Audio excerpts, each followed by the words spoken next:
بسم اللہ الرحمن الرحیم۔ دلالت غیر لفظیہ وضعیہ وہ ہے کہ جس میں دال اپنے مدلول پر واضح کی وجہ سے دلالت کرے، جیسے کہ سگنل کی لال بتی دیکھ لیجیے، لال بتی کی دلالت رکنے پر ہے، تو سبز بتی کی دلالت چلنے پر، تو یعنی لال بتی کی علامت کیا ہے؟ رکنے پر ہے، اور کیا کہتے ہیں کہ سبز بتی کی یعنی ہری بتی کے جو ہری بتی کی علامت دلالت کس پر ہو رہی ہے؟ چلنے پر۔ تو یہاں پر جو دلالت غیر لفظی ہے، یہاں پر یہ وضعیہ ہے، واضح نے وضع کیا ہے اس کو، تو یہ اس وجہ سے وہ دلالت کر رہا ہے۔ تو لال بتی کیا ہو گیا؟ یہ ہو گیا موضوع، اور جو رکنے پر رکنا ہو گیا، یا سبز بتی ہے یہ موضوع ہے، اور سبز بتی کی وجہ سے دلالت کرتا ہے چلنے پر، تو اب یہ چلنا جو ہے یہ موضوع لغو ہے، اور واضح نے جس نے اس کی تخصیص کی ہے، تو وہ جو ہے کہ وہ کہلائے گا جس نے اس کو جو ہے کہ وضع کیا ہے، جس نے اس دونوں کے درمیان تخصیص پیدا کی ہے، وہ واضح کہلائے گا۔ اب ہم چلتے ہیں دلالت غیر لفظیہ طبیعہ کیا ہے؟ دلالت غیر لفظیہ طبیعہ یہ ہے کہ جس میں دال جو ہے اپنے مدلول پر طبیعت کے چاہنے کی وجہ سے، یعنی طبیعت کے چاہنے کی وجہ سے دلالت کرے کی وجہ سے ہو، جیسے کہ آنسوؤں کے بہنے کی دلالت غم پر ہے، آنسوؤں کے بہنے کی دلالت غم پر ہے، تو آنسوؤں کے بہنے کی دلالت غم پر ہو رہی ہے، تو آنسو کا بہنا یہ ہو گیا موضوع، اور غم پر دلالت کرنا آنسوؤں کے بہنے کی یہ موضوع لہو ہو جائے گا۔ اب دلالت غیر لفظیہ عقلیہ، دلالت غیر لفظیہ عقلیہ میں یہ ہے کہ جس میں دال جو ہے اپنے مدلول پر یہ محض عقل کی وجہ سے دلالت کرتا ہے، اور اس میں وضع اور طبیعت کی کوئی دخل ہی نہ ہو، جیسے کہ دھوپ کی دلالت ہوتی ہے، دلالت سورج کے نکلنے پر، تو اگر آپ دھوپ دیکھیں گے تو اس کا مطلب یہ کہ سورج نکلا ہوا ہے، تو دھوپ کا نکلنا یہ ہو گیا موضوع، اور دلالت کرنا اس پر کیا کہتے ہیں کہ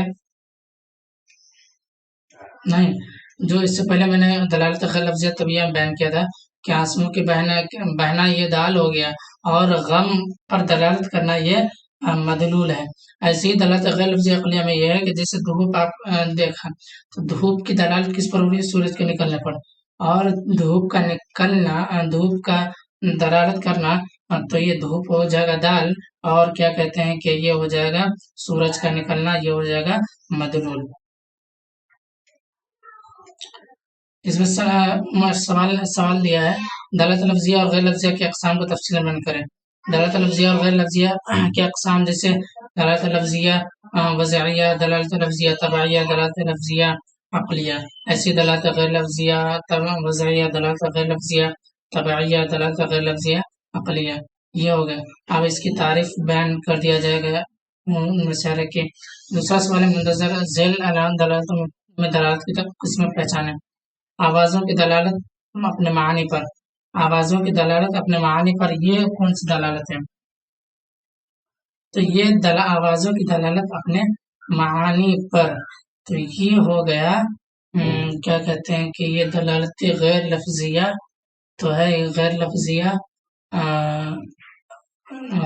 لفظیہ طبعیہ بھی نہیں ہے، وضعیہ بھی نہیں ہے، تو یہ ہو گیا دلالت غیر لفظیہ، دلالت غیر لفظیہ عقلیہ۔ نبض کے تیز چلنے کی دلالت بخار پر، یہ ہے دلالت غیر لفظی، نبض کے تیز چلنے کی دلالت بخار پر، یہ ہو گیا دلالت غیر لفظیہ، نبض کے تیز چلنے کی دلالت بخار پر، نبض کے تیز چلنے کی دلالت بخار پر، تو یہ دلالت کرتا ہے، یہ دلالت غیر لفظیہ طبعیہ۔ دھوپ کی دلالت طلوع آفتاب پر، طلوع آفتاب پر، یہ ہے دھوپ کی دلالت طلوع آفتاب، یہ دلالت غیر لفظیہ عقلیہ۔ چہرے کی سرخی کی دلالت شرمندگی پر، چہرے کی سرخی کی دلالت شرمندگی پر، تو یہ ہو گیا دلالت غیر لفظیہ طبعیہ۔ گھوڑے کے ہنہنانے کی دلالت گھاس مانگنے پر، یہ ہے دلالت غیر لفظیہ طبعیہ۔ گھنٹی بجنے کی دلالت وقفہ پر، گھنٹی بجنے کی دلالت وقفہ پر، یہ دلالت غیر لفظیہ عقلیہ ہے۔ امور نافعہ ضروری، یعنی اس میں عرض کسے کہتے ہیں، جس میں مطلب کیا ہے، بعد کا مطلب کیا ہوتا ہے، نفس ناطقہ کیا ہے، جماد کیا ہے، ٹھیک ہے نا؟ تو عرض دیکھیے، عرض کیا ہے؟ عرض یہ ہے امور نافعہ ضروریہ. تو عرض وہ شے ہوتا ہے، یعنی عرض جیسے جس کا قیام کسی چیز میں پائے جانے پر موقوف ہو، یعنی جس کا قیام کسی چیز پر پائے جانے میں موقوف ہو، جیسے کہ دیکھیے پڑھنا ہے، لکھنا ہے، بولنا ہے، لمبائی، چوڑائی، سرخی، سفیدی. تو یہ سب کیا ہے کہ حرکت، سکون، دھوپ، چاندنی وغیرہ، یہ سب عرض ہے. اور یہ جیسے دھوپ کبھی پایا جائے گا جب یہ سورج نکلے گا، حرکت کب ہوگا جب کوئی چیز حرکت کرے گی. سفیدی کب ہوگا؟ سفیدی کسی چیز پر ہوتی ہے، کسی چیز کے ساتھ ہوتی ہے، جیسے دیوار سفید ہے. تو اس طرح بعد کا مطلب ہوتا ہے درازی اور پھیلاؤ، جیسے درازی اور پھیلاؤ، یعنی جیسے لمبائی ہے، درازی ہے، پھیلاؤ ہو گیا، چوڑائی، گہرائی، یہ بعد کہلاتا ہے. جسم مطلق مطلب ہوتا ہے جو ہر قابل ابعاد ثلاثہ کو قبول کرے. جوہر قابل ابعاد ثلاثہ کو جسم مطلق کہا جاتا ہے، جسم مطلق کہا جاتا ہے. قابل ابعاد ثلاثہ سے مطلب یہ ہے کہ جیسے عرض، بعد، یہ ان سب چیزوں کو جو ہے کہ وہ قبول کرے، یہ قابل ابعاد ثلاثہ. تو جوہر قابل ابعاد ثلاثہ یہ جسم مطلق ہو گیا. اب جیسے انسان ہے، یہ جوہر قابل ابعاد ثلاثہ ہے، حیوان ہے، شجر ہے، حجر ہے. جسم مطلق کو زیادہ تر صرف جسم کہتے ہیں، یعنی جب بھی جسم کہا جائے زیادہ تر جسم، صرف زیادہ تر جو ہے جسم مطلق کو جسم سے ہی جسمی کہہ دیا جاتا ہے، تعبیر کر دیا جاتا ہے، جسم سے ہی تعبیر کر دیا جاتا ہے زیادہ تر. نفس ناطقہ جوہر مجرد عن الابعاد الثلاثہ، یعنی نفس ناطقہ کے اندر کیا ہے کہ یہ جوہر تو ہے لیکن یہ قابل ابعاد ثلاثہ نہیں ہوتا، مجرد عن الابعاد الثلاثہ، مجرد عن الابعاد الثلاثہ ہوتا ہے.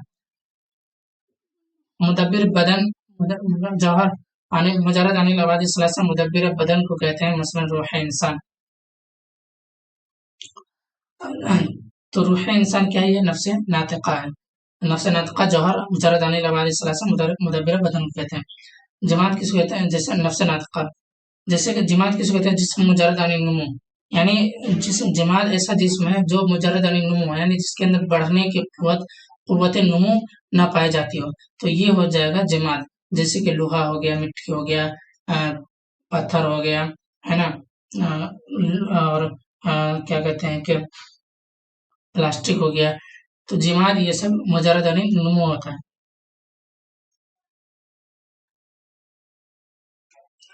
تو دوستوں اگر آپ کو یہ ویڈیو اچھی اگر کیا کہتے ہیں کہ اگر آپ کے لیے ہیلپ فل رہا ہے تو پلیز تو آپ اس چینل کو سبسکرائب کر دیجیے.